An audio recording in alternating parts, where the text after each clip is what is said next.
Hello guys, आज हम start करने वाले हैं क्लास 10 हिंदी के एक कहानी यह भी चैप्टर के क्वेश्चन आंसर। और इस चैप्टर का फर्स्ट क्वेश्चन है, लेखिका के व्यक्तित्व पर किन किन व्यक्तियों का किस रूप से प्रभाव पड़ा है। तो लेखिका का जो व्यक्तित्व था उन पर किन किन लोगों का प्रभाव पड़ा था आपको बताना है।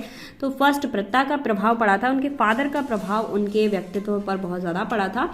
इसके बाद सेकेंड है, प्राध्यापिका शीला अग्रवाल का प्रभाव भी उनके कैरेक्टर पर दिखाई देता है।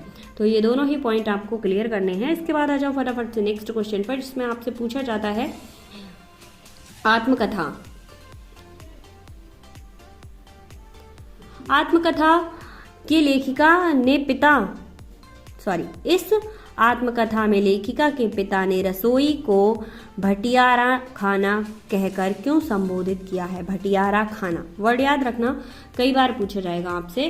तो इस आत्मकथा में लेखिका के पिता ने रसोई को भटियारा खाना कहकर इसलिए संबोधित किया है क्योंकि उनके पिता का मानना था कि रसोई में काम करने से लड़कियां चूल्हे चौके तक सीमित रह जाती हैं, उनकी नर्सिंग प्रतिभा उसी चूल्हे में जलकर नष्ट हो जाती है, अर्थात वह पुष्पित पल्लवित नहीं हो पाती, मतलब दुनिया के बारे में नहीं जान पाती और बहुत ज़्यादा इंटेलिजेंट नहीं बन पाती। क्वेश्चन नंबर थर्ड है, वह कौन सी घटना थी जिसके बारे में सुनने पर लेखिका की जो आंखें थी उनमें विश्वास हो गया और न अपने कानों पर।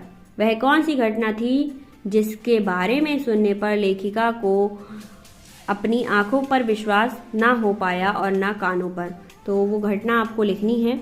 इसके बाद आ जाता है हमारा नेक्स्ट क्वेश्चन, क्वेश्चन नंबर 4, जिसमें आपसे पूछा जाता है लेखिका की अपने पिता से वैचारिक ठकराहट को अपने शब्दों में लिखिए। तो वैचारिक ठकराहट को अपने शब्दों में लिखना है एंड इसका आंसर यहाँ पर दिया गया है। गाइस, आंसर का स्क्रीनशॉट ले लिया कीजिए या फिर मेरे इंस्टाग्राम अकाउंट, जिसका लिंक हमेशा डिस्क्रिप्शन में मेंशन रहता है, वहां जाकर आप इसके पीडीएफ लिंक को मुझसे ले सकते हैं। क्लास 10 के हिंदी, इंग्लिश, एसएसटी सारे क्वेश्चन आंसर प्रोवाइड हैं। अगर आपने चेक नहीं किए हैं तो फटाफट से जाकर चैनल पर चेक कर लो, वरना मैं डिस्क्रिप्शन में लिंक दे देती हूँ, वहां पर जाकर आप प्लेलिस्ट लिंक देख सकते हैं। क्लास 10 हिंदी के इंपॉर्टेंट क्वेश्चन भी प्रोवाइड हैं, वो भी जाकर चेक कर लो। क्वेश्चन नंबर 5 है, इस आत्मकथा के आधार पर स्वाधीनता आंदोलन के परिदृश्य का चित्रण करते हुए उन्हें मन्नू जी की भूमिका को रेखा चित्र कीजिए। तो आपको क्या करना है, मन्नू जी की भूमिका को रेखा चित्र करना है। इसका आंसर आपको यहाँ दिया गया है। इसके बाद आ रहा है हमारा नेक्स्ट क्वेश्चन, क्वेश्चन नंबर 6, जिसमें आपसे पूछा जाता है लेखिका के बचपन में अपने भाइयों के साथ गिल्ली डंडा तथा पतंग उड़ाने जैसे खेल भी खेले, किंतु लड़की होने के कारण उनका दायरा घर की चार दीवारी तक सीमित था। क्या आज की लड़कियों के लिए स्थितियां ऐसी हैं या बदल गई हैं? अपने परिवेश के आधार पर लिखिए। तो गाइस, अगर आपके आसपास भी किसी लड़की की स्थिति ऐसी है तो कमेंट करके ज़रूर बताना। अदरवाइज किसी लड़की की जो इसको पढ़ रही है उसकी स्थिति भी ऐसी है तो कमेंट करके ज़रूर बताना क्या डिफरेंस आ चुका है पहले से और आज के टाइम में। आंसर यहाँ पर दिया गया है, वो तो केवल हमारे पढ़ने के लिए है, फिलहाल सोच में क्या चलता है वो ज़्यादा मैटर करता है। इसके बाद आता है हमारा क्वेश्चन नंबर 7, जिसमें पूछा गया है आपसे कि मनुष्य के जीवन में आस पड़ोस का बहुत महत्व रहता है, परंतु महानगरों में रहने वाले लोग प्रायः पड़ोस कल्चर से वंचित रह जाते हैं। इस बारे में आपके क्या विचार हैं? तो मनुष्य के सामाजिक विकास में पड़ोस कल्चर मतलब हमारे पड़ोसियों का बहुत ज़्यादा योगदान रहता है। यही पड़ोस कल्चर हमें उचित व्यवहार की सीख देता है, जिससे हम सामाजिक मापदंड अपनाते हुए मर्यादित जीवन जीते हैं। यहीं से व्यक्ति में